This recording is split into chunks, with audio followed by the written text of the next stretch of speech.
I was on mute this whole time, so I'm glad no one's in here yet. I am Coach Sherri, and welcome to my channel. This is day 11 of 30 plus days of going live, and this channel is about workforce development. It's about career readiness. It's about entrepreneurship, real life, real issues, and real talk. I am Coach Sherri. And tonight we're going to talk about 10 things to consider quitting to achieve success. Slasher Chick, hello. How are you? Thank you for being here. I really enjoyed your live. I love the manifestating that you were talking about and using yourself as an example and how you manifested your career path, basically understanding what you want, being very intentional and seeing it come to pass. That is so awesome. If you all have not connected with Slasher Chick yet, please do so. She's also on her journey of going live every day. She is going live every day for 90 days, which really inspired me to not just say 30, but 30 plus. I am definitely going to try and push the envelope and go a little bit longer. So please go out and support Slasher Chick as she does this challenge as well. I see Olivia Love is in the building. How are you this evening? Great to see you. Thanks for coming in. I hope you all have your pen and paper ready because this right here is going to be filled with nuggets that I believe you'll be able to implement, utilize, things to make you say, think and rethink again and make those changes that are necessary in your life. So, it's 10 things to consider quitting to achieve success. Now, the first thing that we're going to cover is procrastination. Procrastination. And I know you probably clutched your pearls, clutched your collars, clutched your seat, clutched something when you saw this pop up. And unfortunately, this one is very familiar, too familiar in many cases, and it doesn't feel good. However, it happens. And when it happens, we are always, mad at ourselves and wondering, how did we get caught up in this again? So, with procrastination, you have to focus on better time management because better time management will increase your productivity. Delaying things you have to do can lead to stress and missed opportunities. So, this is about getting out of your own way because when you procrastinate, that's you. You are the procrastinator. It's affecting and impacting you. Someone else's lack or someone else being lazy or someone else not wanting to hold up their end of the stick has nothing to do with you. Someone else's procrastination has nothing to do with your actions and what you're doing. Missed opportunities occur because of what you do and how you show up. So, in order to quit something to achieve that success, you have to start with quitting procrastination.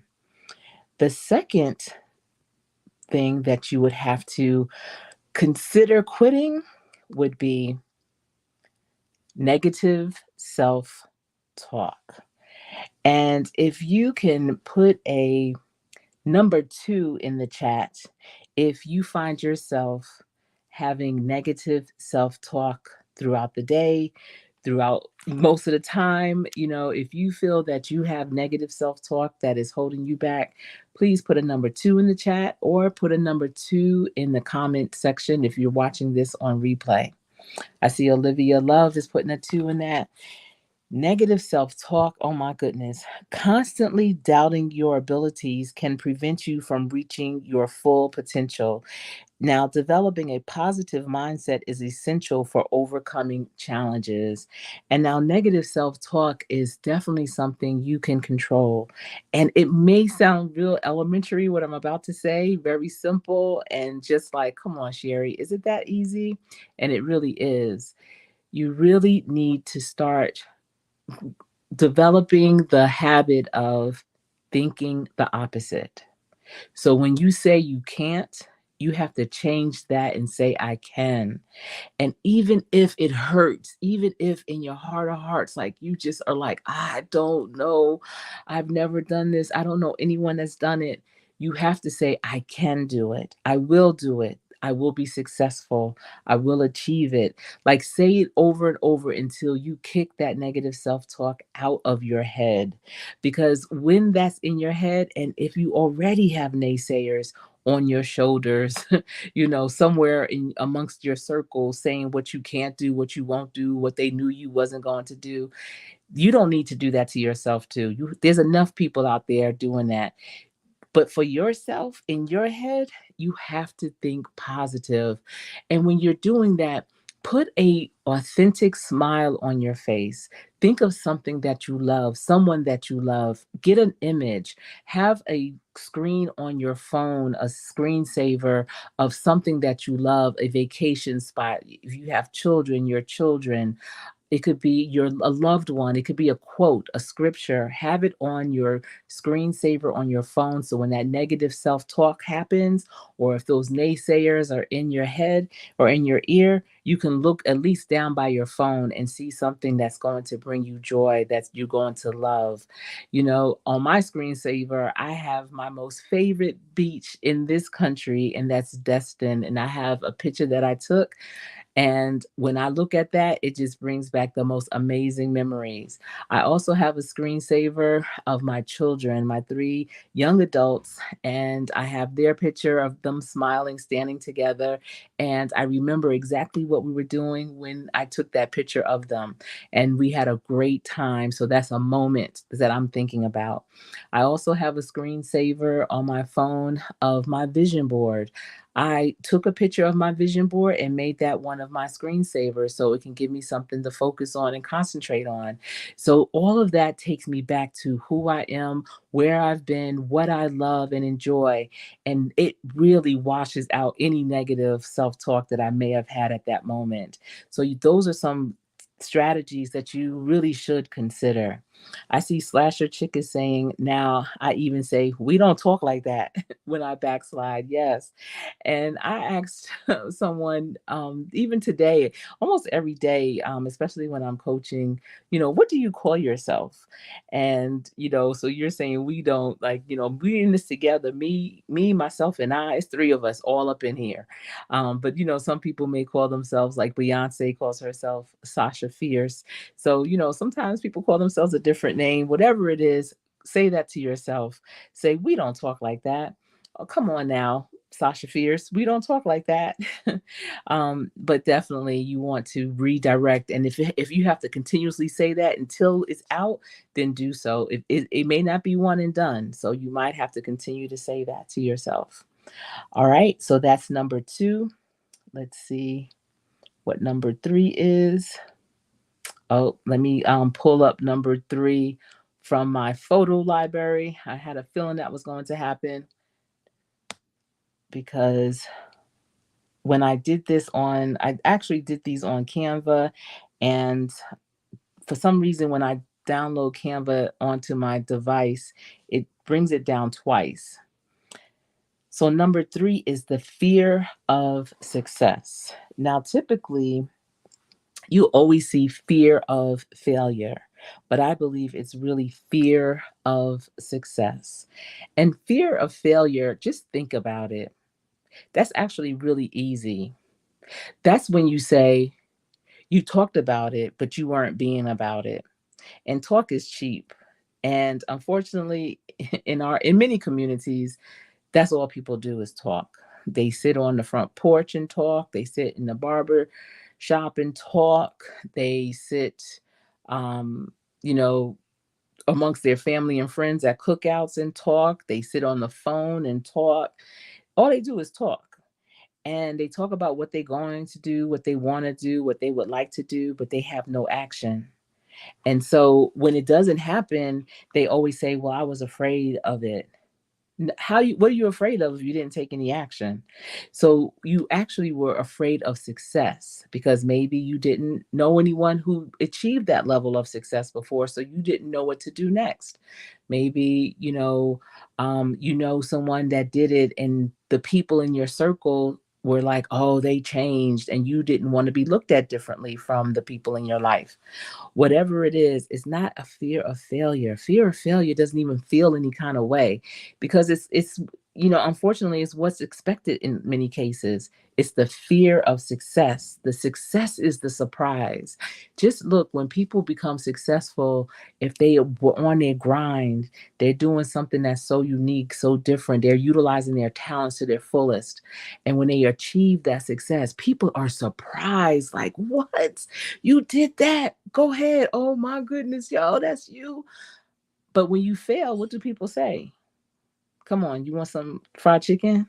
You want a piece of cake? You know? I see Sunshine Films is in the building. Hello to you. Shout out to you. Thank you for being here. I appreciate the support for sure. Now, the fear of success, fear can be paralyzing. And, that can happen. So, as you're thinking about it and you're thinking about the next steps, you're talking about it before you take it, you can really be paralyzed by doing that. And it could prevent you from taking the risks necessary for growth. And the road to success is a learning opportunity that will lead to greater innovation and resilience. No close examples or mentors. You might say, I don't really know of anyone. I don't know anyone personally. There's no one in my community, no one in my family, no one in my circle that can have a conversation with. And that's real. Well, first start with you. Write down everything you've done well or successfully that you've completed. It could have been a project, an event. Start and finish. Whatever you started and finished, that's half the battle. So many people start and stop, and they just keep doing that same cycle. They go to the next thing. They start and stop, and they don't start and finish. So, as you're writing down the things that you've done well or successfully, think about the things that you started and successfully completed. Think about the big events that seemed so overwhelming at first, but you were able to do it. Even if you did it as a team, you may have played a sport for the entire season, a sport that you just was like, you know what, this team is sorry, but towards the end of the season, y'all started to win. Think about those meaningful moments as well.